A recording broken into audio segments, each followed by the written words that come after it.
Welcome to Real Life Renters, the podcast. I'm your host, Karen Brown, and if we haven't met, I'm an aging in place and accessibility strategist, as well as an educator in all things leading a life that is independent, safe, and dignified. Have you ever considered a career in construction, whether as a contractor, architect, or maybe a plumber, but felt drawn to making homes more accessible?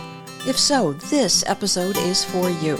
Today, I'm joined by Ron Wickman, an Edmonton-based architect with decades of experience specializing in accessible design. But Ron's passion for accessibility isn't just professional, it's personal, rooted in experiences from his childhood. Together, we'll dive into how accessibility was taught in the past, how far we've come, and what you need to know if you want to make a real impact in this field. Let's get started. Welcome back, Ron. It's always great to have you here. Yeah, it's always great talking to you as well. Thank you. Today, or at least this year, marks 30 years that you have been in practice. So congratulations on that. That's really quite tremendous. For people Thanks. who have not joined us before, can you give us a little bit of history about what led you to architecture as a career, and specifically focusing on accessibility within architecture? Sure, yeah. Very, very briefly and quickly, I grew up with my father being in a wheelchair. He used a manual wheelchair. He had a spinal cord injury that happened just shortly after I was born. So in 1964, when I was a few months old, my dad was hurt. And so I kind of lived the 60s, 70s, especially very influential years for me, um, moving about in the built environment with somebody who used a wheelchair. So I certainly learned a lot about what that was like. The other thing that's really interesting, and I've in previous podcasts I've mentioned it, my dad was a very strong advocate. So he later became a politician, and he was always advocating for people with disabilities. So not only was I around him, I was around many people with many different types of disabilities, including cerebral palsy, people who had low vision, people who were deaf, kind of you name it. So it was really early in my life that in grade 6, when I was 12, I said, I learned what an architect was. I didn't know exactly what that all meant, but I was like, yeah, I'd like to be able to design buildings and make life easier for people with disabilities. And somehow or another, I just stayed on course. And here I am at 60 years old, doing the work that I do. And 30 years ago, I started my own practice with the specialty of being an expert in accessibility. And certainly in 30 years, I think I finally feel like I might be close to being that kind of expert.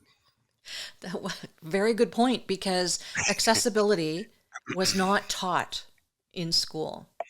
So how did you gain your expertise in an educational sense? So yeah, like even going back as far as my early years, like pre university, we weren't really exposed to children with disabilities. They would have been housed or been schooled in other institutions outside of regular schooling.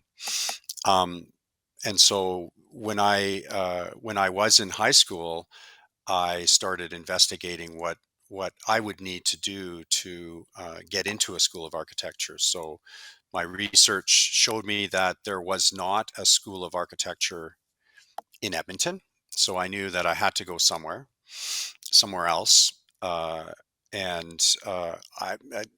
Interestingly enough, my first thought when I was very, very young, even before high school, was UCLA, because I knew that Berkeley and the California area there was the ground zero for the disability movement, and Had so nothing to do UCLA. with had nothing to do with sunshine beaches and girls? Well, that part of it, yeah, that became, when I was younger, the girls thing didn't really factor in too much, but certainly by high school, that was Yeah. I would be thinking about things like that, and yeah, but yeah, the idea of being in what I thought was maybe the most prominent school at the time that understood what disability and accessibility might be about was UCLA. So not that I did like an enormous international research of that, but definitely everything was leading to that until I found out how much it would actually cost to go to school anywhere else but in Canada. And that was quickly squashed, the dream of UCLA. So sticking to the West Coast, I always then started to envision myself going to the University of British Columbia and um, and actually not coming home. So in high school, my thought process was that I would be a graduate of the University of British Columbia, and I would just stay and live there and work there. So uh, I think as I talk a bit about the last 30 years of my life, and sort of prior to that, although on the surface, my journey to being an architect who specializes in accessibility might seem simple and clear, it wasn't quite as simple and clear as all of that. Right, right. So you ended up going to school on the East Coast. I did, yeah. So to go back to that, I thought again more to do with saving money and reducing student loans. I got my undergraduate degree here in Edmonton. So to go to go to UBC, you had to have a degree. So I got my arts degree here in Edmonton at the University of Alberta, which was at the time 3 years. And I tried to take any kind of course that had even remotely something to do with design and architecture, which was really hard to do. But there were a few courses more to do with things like environmental philosophy, environmental economics, that sort of thing. But it kind of gave me that background to to start that journey of educating myself as to what architecture might be all about. Uh, as I researched what was required of me um, and anybody applying to a school of architecture. So, although I was kind of had all my eggs in one basket at the time, looking to UBC, I was looking at other universities just to see what they were asking for as well. So, for those people listening that might be thinking of what's it like to go to a school of architecture, what does it take, especially the application. Uh, by and large, schools of architecture worldwide are interested in accepting students that would have a more artistic and creative background. So, providing evidence of your artistic abilities is absolutely essential and key to getting into a school of architecture. So, if I had to start over again, I probably would have got my undergrad degree more in the fine arts area. Um, Interestingly, about myself, I was never really that artistic. I would argue that I still am not. So my background and my desire to be an architect had nothing to do with me being an artist. It had everything to do with me being more of a social activist, which is highly unusual in the field. For sure. So I did apply to UBC, and this would have been back in 1985.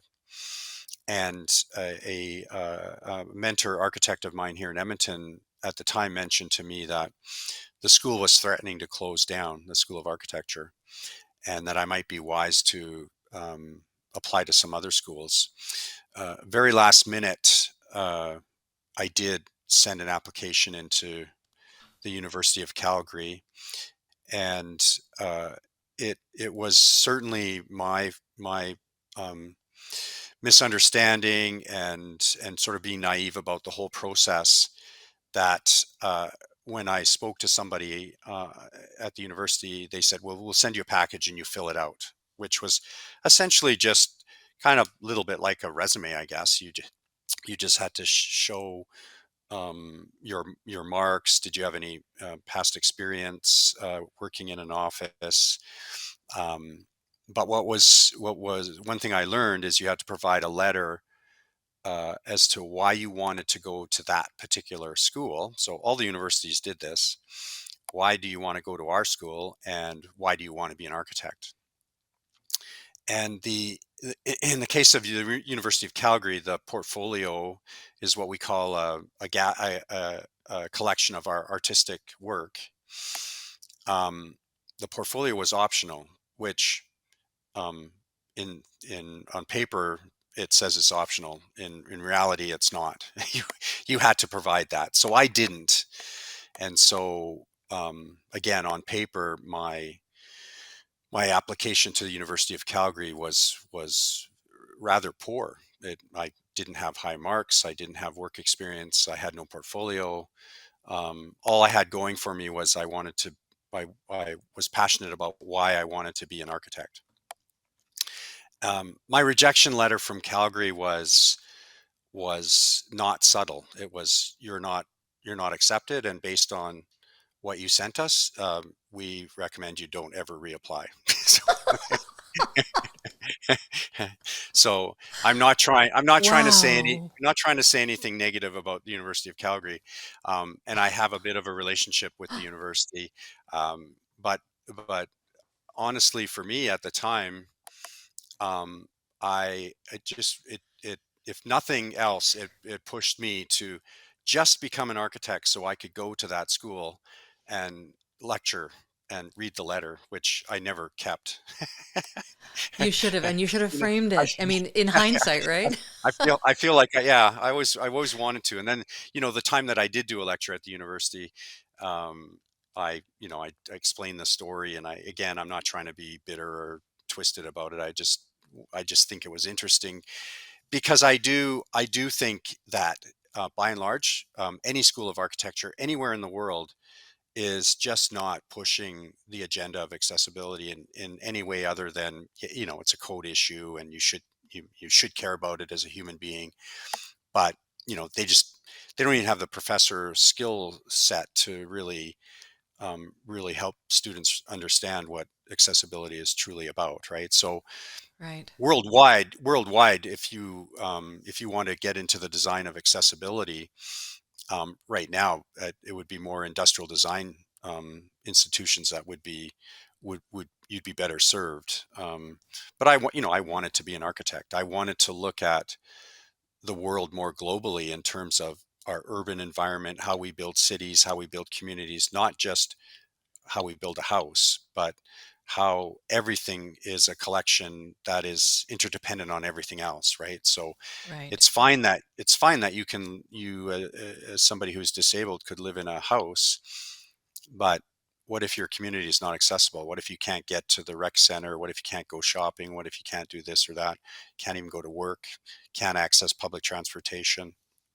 So it really was my background, growing up around my dad as an advocate, that helped me understand and appreciate that all of this is interconnected, and has value all on it, all as a collection of design elements. Right. Um, So you ended up down east, hmm and hmm what did they have going for them in terms of teaching accessibility? Nothing. Okay. but but having said that, there were a couple of really dynamite things about the university. So right now, just to be clear too, uh, Dalhousie houses the School of Architecture in Halifax. When I was going to the School of Architecture in Halifax, it actually was called the Technical University of Nova Scotia, or TUNS. I graduated in 1991, and it was about 1996, I think, somewhere around there, that Dalhousie took over the school. So I often when I meet young people and they ask me where I went to school, I usually say Halifax, and then they ask me, oh, Dalhousie, and then if I don't have really much time to talk, I just say yes. But if you want to really hear my story, then I'll tell you that technically I didn't go to the university, or didn't go to Dalhousie, right? So Probably depends on their age as well, whether yeah, yeah, the exactly. context. Yeah, Yeah, yeah, yeah, yeah. yeah, yeah. Because sometimes I meet somebody more my age, and they're like, "Oh, you went to Tons," and I'm like, "Yeah." Finally. It'd be like if Calgary took over Edmonton one day and I had to call myself a Calgarian. I'm not sure how easy that would be. I'd want to still consider myself born and raised in Edmonton. So yeah, it was a little bit tricky. Um, but I loved the East Coast. I loved living in Halifax. It's a tremendous city. It's quite walkable. Good access to a lot of amenities that are kind of close to where you live. So living in Halifax taught me a lot compared to Edmonton, which is a bigger, sprawling city that you become really reliant on the car. So I really enjoyed being a student in Halifax and living there.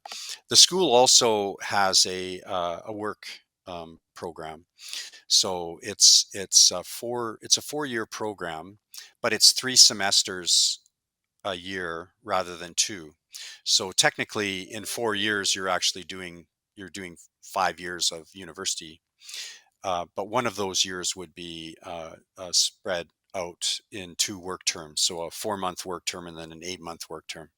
So for sure, by the time you're finished school, you've at least been exposed to 1 year of kind of real life working situation.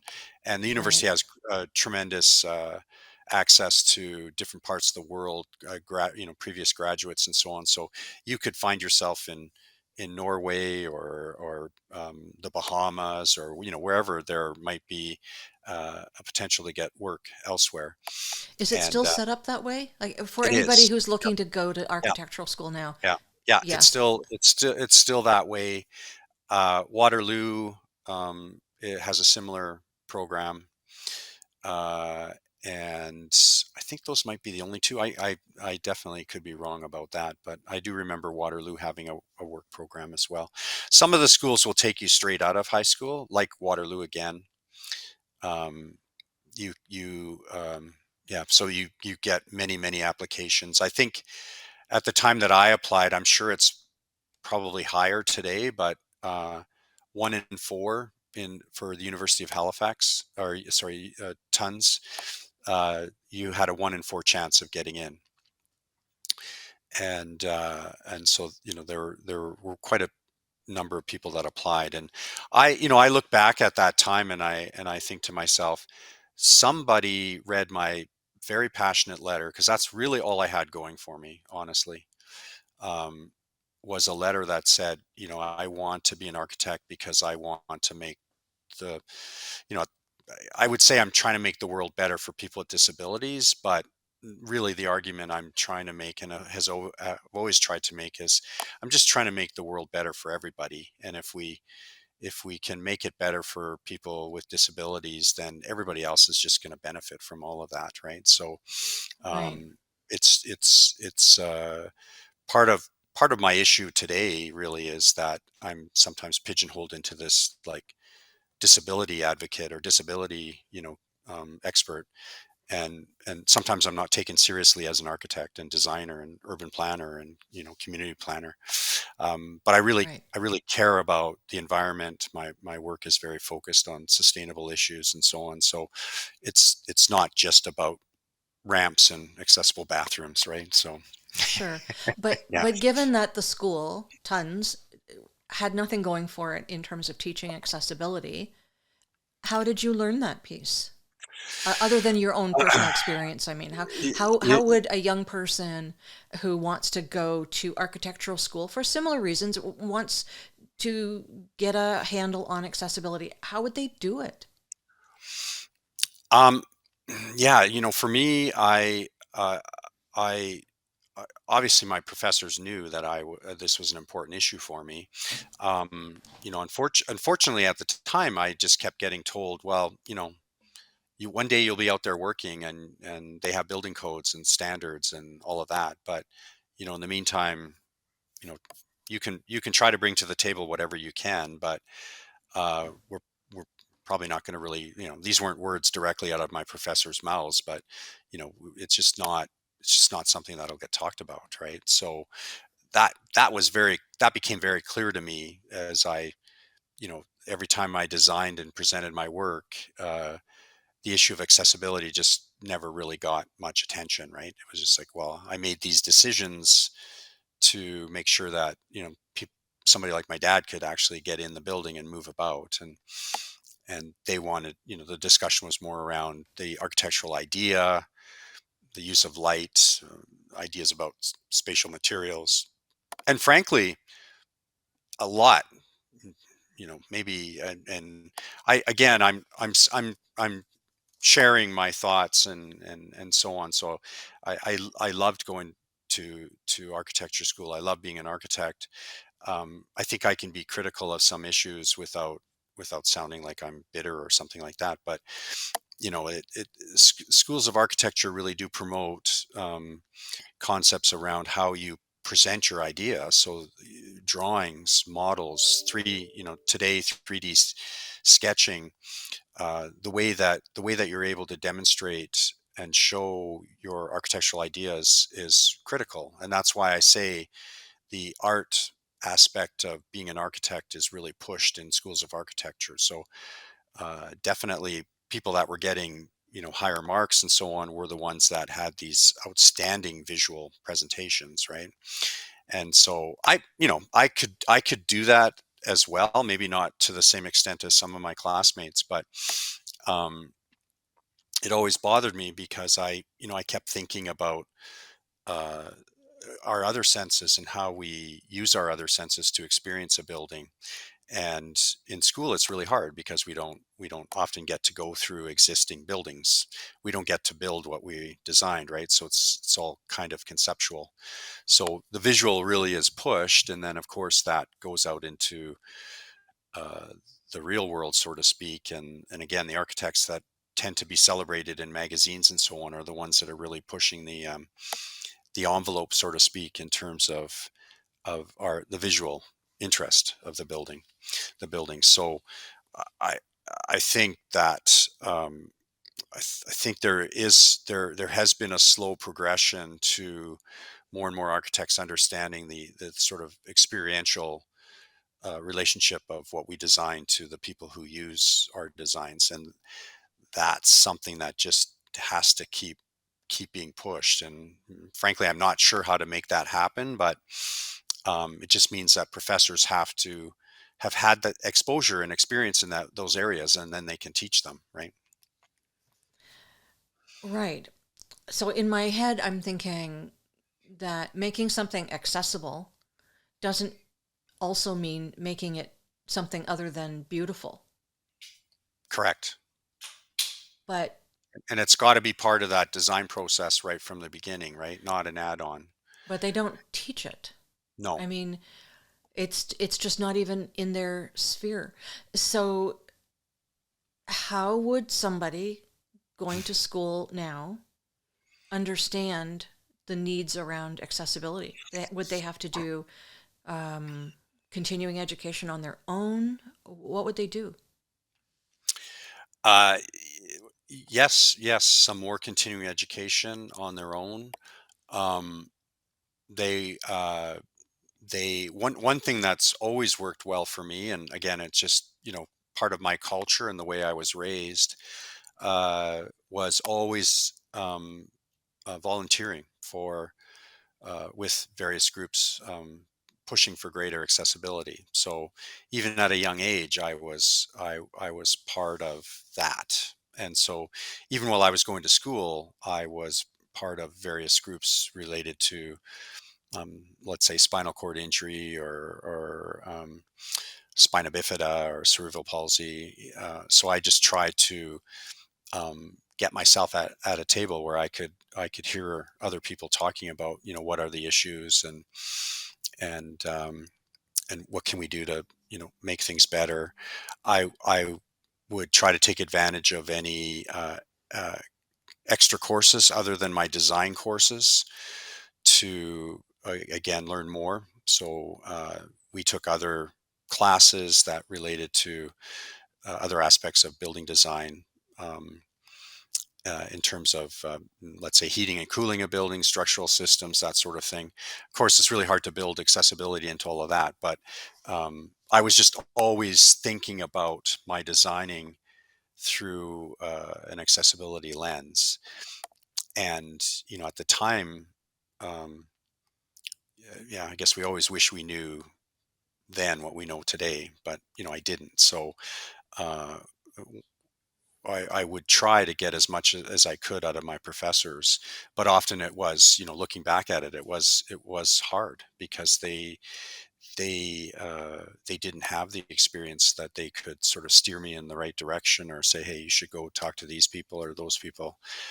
In Halifax today, there's a much stronger atmosphere out there. The Nova Scotia has the Nova Scotians with the Act, the Disability Act. Ontario has that. Manitoba has it.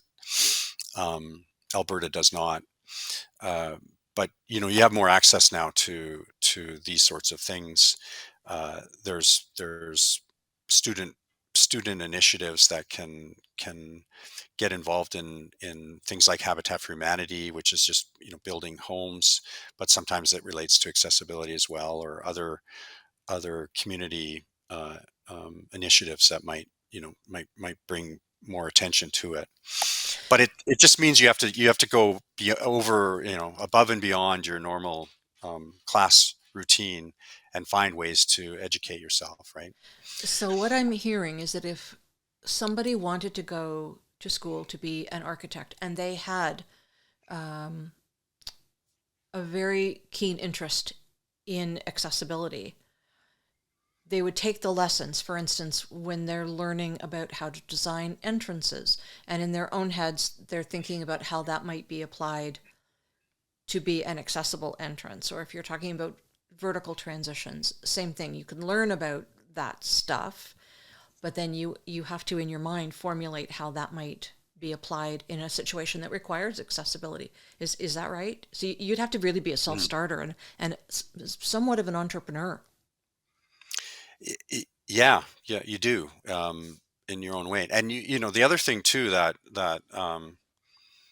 as somebody that hasn't always been super talkative, I was a pretty shy kid, right? And so pretty nervous in presenting my work and so on. But something I certainly learned in school is your better architects are ones that can really kind of, I don't want to say sell the job, but can really talk with authority and confidence, right? So confidence is a big part of it, and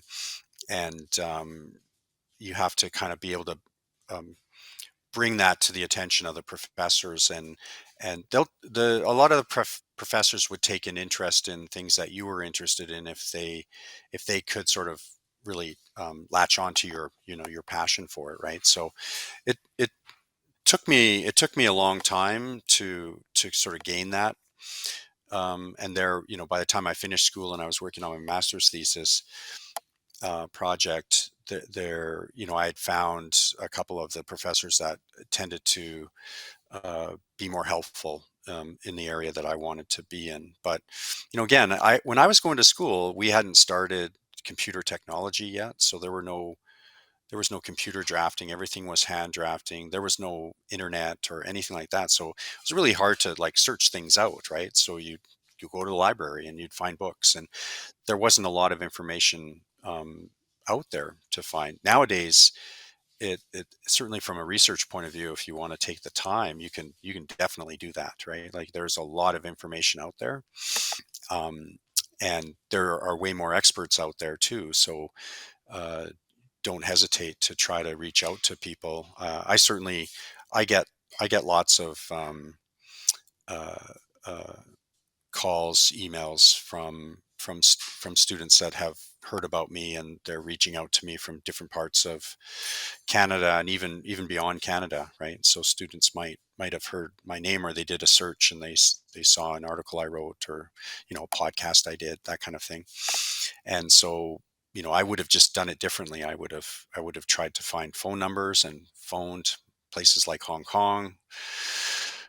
There's a gentleman in Hong Kong who's was the one architect that I sent a letter to when I was still not in architecture school, that he responded, right? And so that's almost 40 years ago now. And he was like the only architect in the world that actually responded to me. And today we're working together on a project that he's heading in, creating new accessibility standards in Hong Kong. So all There these you years go. later, yeah. And so we recognize, because he has worldwide, he has a number of different experts, maybe about, I don't know, 10 or 12 of us from all over. Ireland is a particularly good country for accessibility. England is doing well. Australia is doing well. Japan, but Canada's actually one of those countries that is certainly near the top of accessibility issues. But every country kind of has their particular area that they're good at, right? Um, and so we're kind of learning from each other, and it's pretty amazing to share all the information that we can get, and from all our countries.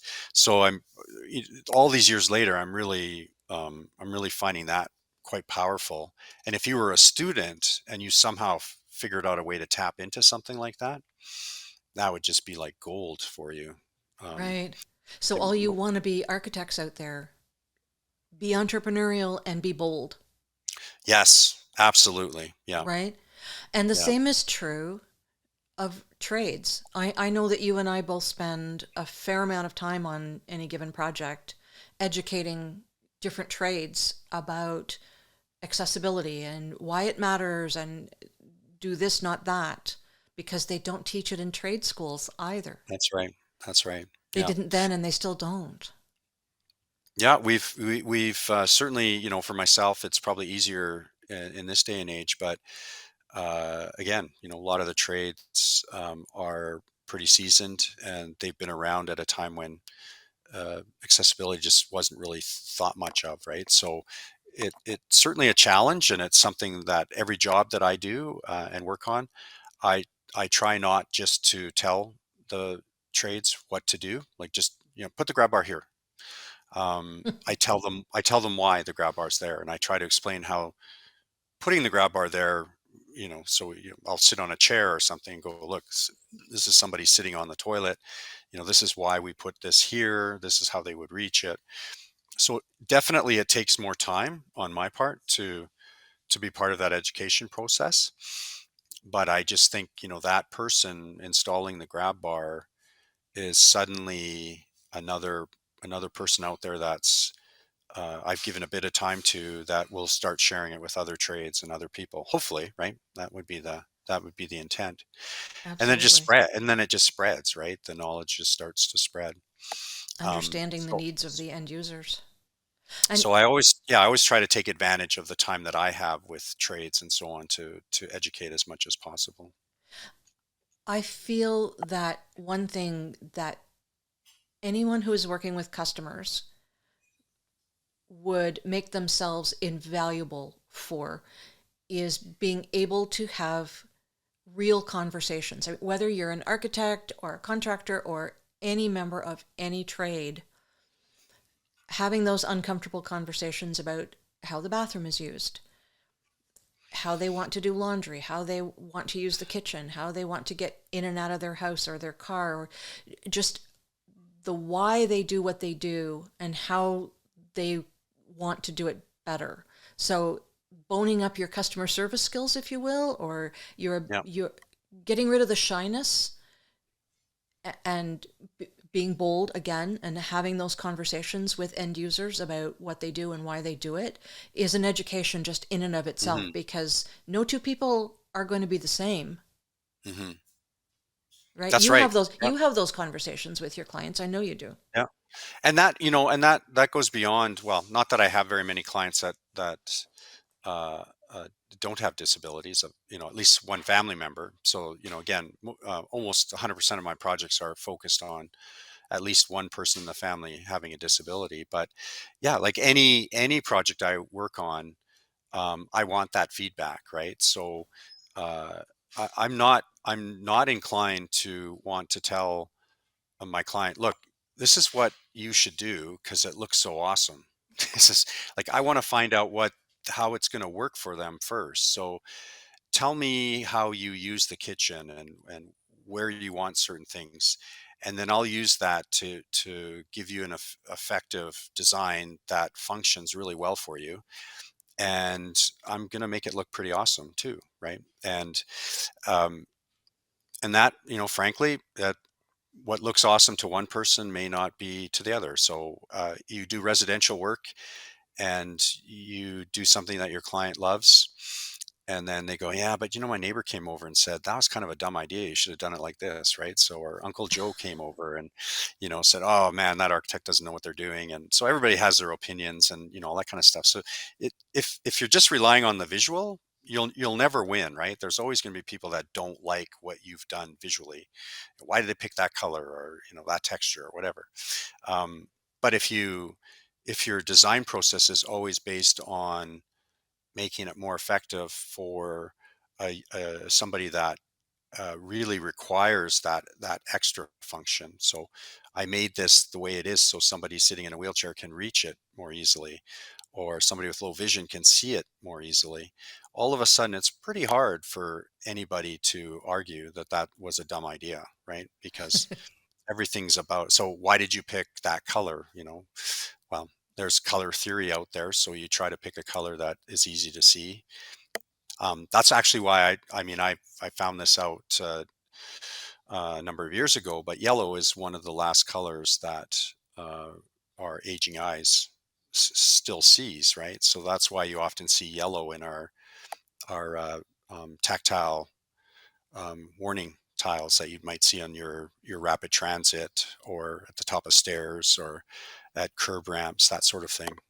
So people have done the research, and yellow is there for a reason, not just because somebody decided yellow is their favorite color. So I love that, and I often thought, this is years ago, and I'm not going to do it now. But I always thought, I should go back and get a PhD, and I would do my thesis based on what I just said, is like actually designing functional design that um, is about people with low vision. That was really something I was interested in. And then I thought, I kind of do that in work, so I don't really need a PhD to to really do the research on that. I can just I get enough clients that challenge me with those thoughts, right? And But those concepts. that's such an interesting piece of the conversation, though, because it's not just, oh, gee, I like the walls to be blue. Exactly. There's a reason. There's a why behind Hmm. it, and it has to do Yeah. directly with how Yeah. an individual will use that space. Yeah. And actually, like, taking that comment back to school, that separated the good students from the bad students. Is, if you could answer that question, why did you do this, why did you do it that way, why did you pick that color, why did you pick that texture, why did if you could answer the whys confidently and it made sense to the professors, that was your that was your line to an A. An Right. A plus, the gold medal for your, the best thesis. Like, the why was always what the professors were looking for. So you can't just go, I designed it because I like it, I think it looks good, right? Like, okay, well, it doesn't look good to me, so D. Right. So that ability to talk with confidence and really be able to rationalize what you're doing, was how you did well in school, which makes absolute sense. That's how you should conduct yourself in the workforce as well. Really, that's how you should conduct yourself as a human being. You should be able to answer why you do and say the things you do and say. um, Often we don't, right? But in design, it's critical that we do things that um, aren't just for us. We're not artists in that sense, right? We're not just painting or doing a sculpture because we want to and we want to explore our own creativity. This is a public this is a public duty that we have to make sure it works for as many people as we can. And it just has always seemed a shame to me that we ignore the needs of people with disabilities. Right. Well, and disabilities as well, we can talk about an aging process because that affects all of us. So, you know, people just have to look at their parents and grandparents and see what issues they face. But I mean, I'm Hmm. learning a lot in this conversation. So, people who want to be architects or go to a trade school because that's their passion or their path in life, do that. But reach out and explore how your other interests could be utilized within the context of that course. Be entrepreneurial, be bold, have the conversations with people. I mean, you can do extra education credit once you've graduated, but even taking an extra credit in something to do with accessibility, in this case, would Hmm. not necessarily teach you the needs of everybody that you're going to deal with who has a disability. So Yeah. having those conversations with people about how they use the space and why things need to be the way that they say, like, don't impose code. Let's say again, code is the least you have to do to avoid getting sued, Hmm. and we can do That's right. better. Yeah, we can do so much better, but it is all about how they will use the space, not how we as professionals in any career path think they ought to use the space or what we've been taught, but what they tell us. Have I summed that up nicely? That's quite well done. Yeah. And it yeah, it's that experience that allows me to work and sort of speak with confidence myself, right? Which frankly in school I didn't have that confidence. Because I didn't always know. I knew what I was doing. I could always rationalize the why. Often I couldn't articulate it in a way that others could understand, like my professors or even my classmates. Um, and even to this day, sometimes it's really hard, right? So I think the people that seem to enjoy and appreciate what I have to say are people that have a kind of internal curiosity about the world and life. So I would say as architects, it's always important to remain curious for all of us, really. But where I would really like to see more of that curiosity is from the building industry. I think too often a laborer, somebody that is on a job site framing, um, for many reasons, largely because they're told not to ask questions, just do what you're told to do. Um, just frame this wall, don't ask questions. The drawings say put backing on the walls. Uh, I think I'm always amazed when somebody goes, yeah, like why are we doing this? I haven't done this yet on any other house. Like why are we putting this plywood on the walls in the bathroom? And then I explain, right? And unfortunately, there might, that young person who's curious and wants to know because they genuinely want to know, could get scolded by a boss saying, "Don't talk to the architect, and you're wasting time. Like I pay you by the hour, like you." So you just don't want to see stuff like that, right? You want to see a community on a job site where everybody is collectively trying to get better at what they do and understand and appreciate what the goals are. And it comes to us as the architects. Often we're sort of at the head of that, right? And we have to help everybody understand and appreciate why those lines on that piece of paper are there and what they mean, and there are written instructions. Why did we say it that way, and like what's our intent? And if I can get people to understand why I'm doing what I'm doing and why I drew it that way and why I'm asking you to do it that way, um, the greatest joy for me is when I get somebody on the job site going, "Yeah, I'm thinking about what you did there, and what if we do this?" And I'm like, "Wow, that's amazing! Like I didn't think about that, but that's a great idea." And they're like, "Yeah, well, I framed something else, and this is how it. I just thought of that." And I'm like, "That's a great idea. Let's do it." Right. So that kind of stuff is certainly in the 30 years that there hasn't been much I can say that's been super negative for me, but certainly one of the things, trend that I've noticed in the industry is that there is more isolation of the architecture team and the builders, and there seemed to be more community in all of that when I was younger, and I found that uh, everybody had a good spirit on the job site and wanted to do it for all of what I felt was all the right reasons. And I don't know. Today, that just seems to be a harder challenge. We're all busier, I guess. It's harder to make money. I don't know. I don't think those things are true, but it just is harder in this day and age to. Maybe we're afraid to get sued, or it's going to cost us money if we make a mistake. But all that kind of stuff seems to dissuade us from reaching out to each other and trying to learn from each other. Right. Well, it sounds like in the 30 years of your practice, there is precious little that has changed in terms of access to information about accessibility.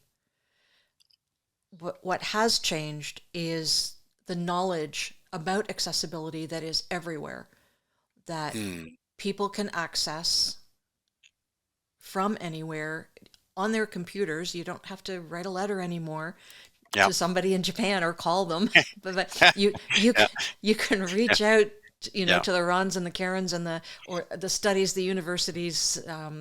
You can reach out, and there is so much learning that can be done that way, and there is an equal amount of learning that can be done just by talking with the end user.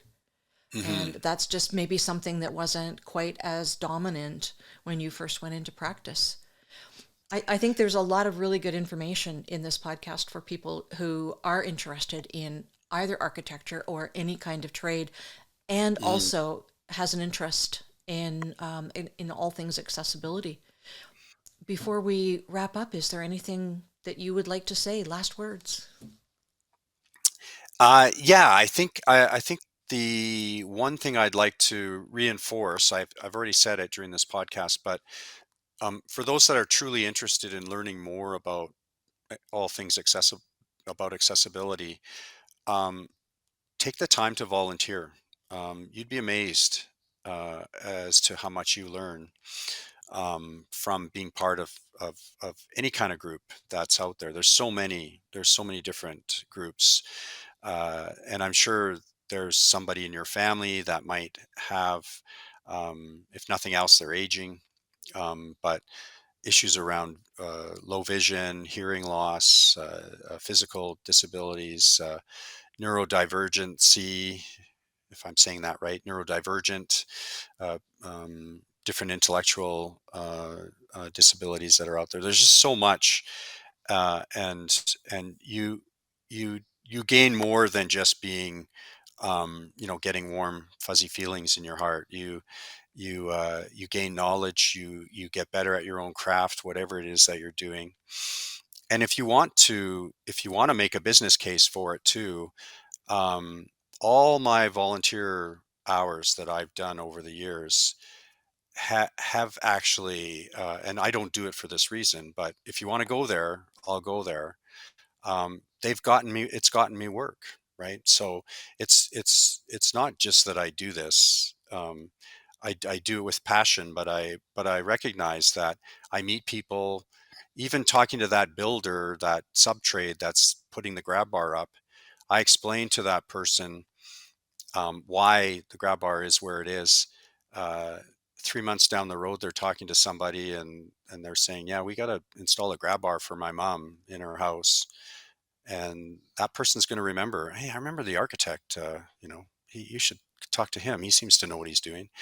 Like, this all has a way of coming back to help you from a business point of view too. Again, if you want to go there, and at the end of the day, I am in business too. I have to feed my family and pay my bills and all that kind of stuff too. So uh, it's just not all about just being a volunteer and giving your time away. It has so many different benefits. Right. It's a win-win. I love it. It is. That's a really great way to bring this podcast to a close. So thank you very much, Ron, for joining us again. Oh, you're welcome. Yeah, I Yeah, enjoyed it.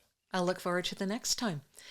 And to all of our listeners and viewers, thank you very much for joining us. I hope you learned a lot, and I look forward to seeing you again on the next episode of Real Life Renos, the podcast.